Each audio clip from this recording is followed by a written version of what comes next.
You want to go first? Sure. Tell me about your book. So my book is really good. What is it called? It is called Iron Gold by Pierce Brown, and it is #1 New York Times best-selling author. Wow. Okay, so why is your book so good? Why do you enjoy it so much? Well, it's been a long series. It's part of a 4-book trilogy. Mhm. The trilogies are supposed to only be 3 books. They needed a 4th book, and well, it's about this guy's journey in a world where people are categorized by colors, and he lived a life as a red, which is the lowest color, and the golds, which were the highest color, are very cool and like neat and stuff. And so he was forced to like work in mines his whole life. Um, and everyone he loved was like killed by golds. So then he was given an opportunity to pretend to be a gold so that he could change the way things are and make everybody equal. And he did that. And now he finally defeated gold, most of the gold. And now laws have changed, but there are still many different parts. By the way, this series takes, it's in the entire universe. So it's not an entire universe, but just our solar system. So it's planets and stuff. So yeah, and now he has to, while he's taken over, like he's Mars, which is his home planet. He's liberated that, and now he's working on liberating everyone else. While everyone else is. Do you have any examples in the text? Well, he's like a really smart person, and so one part, but it's really funny. The author incorporates humor into it. So one part is this. Several and I linger in the conference room after Polonius is escorted back to his cell. Do you think he knows that they'll never really unite behind him? Sever asks. No, he's insane. The Ghouls all know it. Sod and Carthy might have bent a knee to the Ash Lord, but they'll never surrender their homeland to a Martian. But if we set him loose, he'll tear Venus apart from the inside.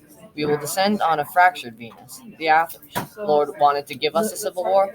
Fine, I'll give the bastard one right back. So, in this, he's taken a prisoner, freed the prisoner, and what he is doing is he's having given the prisoner back to the planet to spark a civil war because the prisoner was of great importance. Another part, though, which is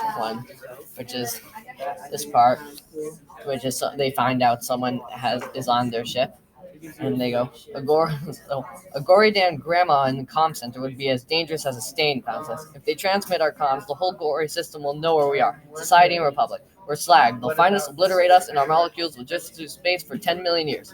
I turned to the clown. You done? Not really. You're done. Get Alexander Thraxamius in the armory. So that's good.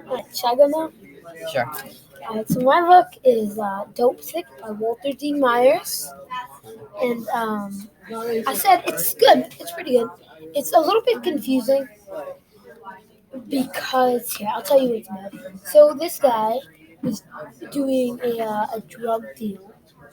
And then somebody in his drug deal shot a police officer. And so this guy was on the run from the police because they were all coming. And he stumbled upon this house, or like building kind of thing. And he went in and he found some guy laying on the couch. And so then he pulled out a remote and started showing him stuff on his TV. So I was just, the dude clicked the remote, and all of a sudden I was seeing myself on the screen. It was like I was in my own head again, looking out of my own eyes at the world. It was weird, but like I couldn't turn away. It was me all over again, me outside of me, digging on, digging on what's going on in my head. So he was seeing like his life before him too, which was it's kind of confusing because I thought it was realistic fiction, but it's pretty fancy. So then this is another example where he's sitting watching the whole thing on television, watching my life like it was happening outside of my body, because he was watching stuff from this guy's magical TV and remote. But it's pretty good. Yeah. And not gonna spoil the end or anything, but It's like the plot of it. yeah. You know. So I think the plot, that's what I'm kind of confused about. So the plot is, he was on the run, and now the guy with the magical remote showed police cars everywhere out, like on that, which is the future. And so that's kind of the plot of him trying to figure out how we can get away from him. Got it. So it's good. Alright. So now for the second question.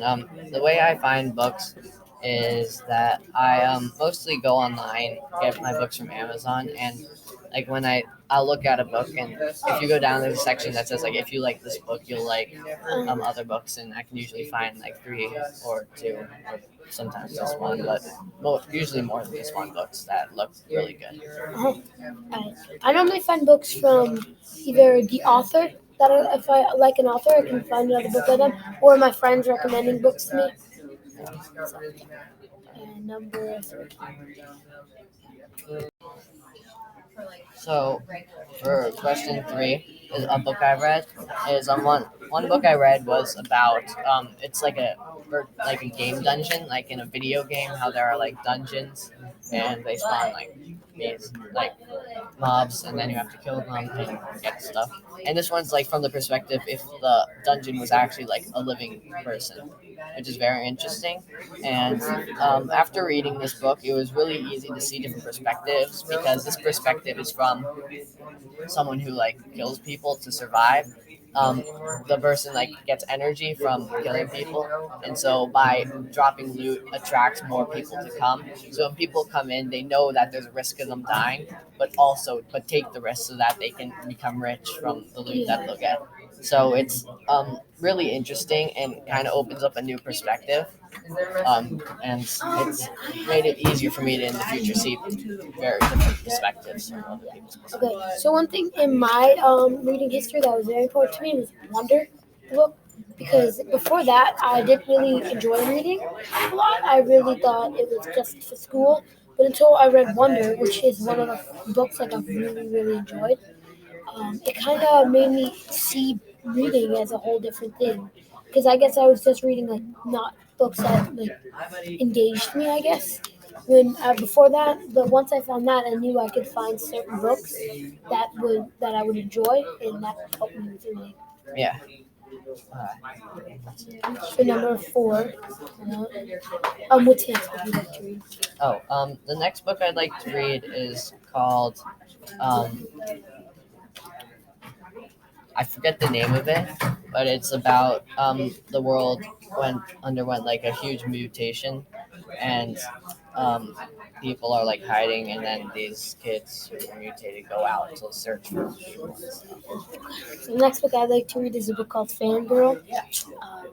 It relates to another book I read over the summer. They're not really in the same like. It's about it, but they're not like sequels. It's kind of confusing. But yeah. Yeah. So number four, Five. five is how has reading always been easy for you or hard for you? Reading has always been easy for me. Yeah, it's just always kind of been something that I found easy, and I found the more I love a book, the easier it is to read. I said I I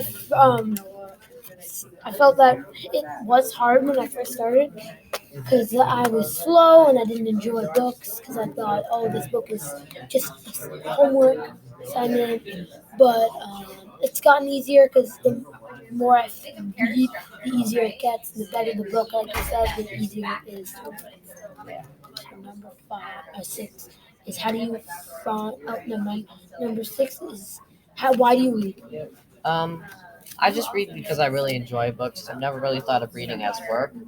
Um, and I just read because I really love it.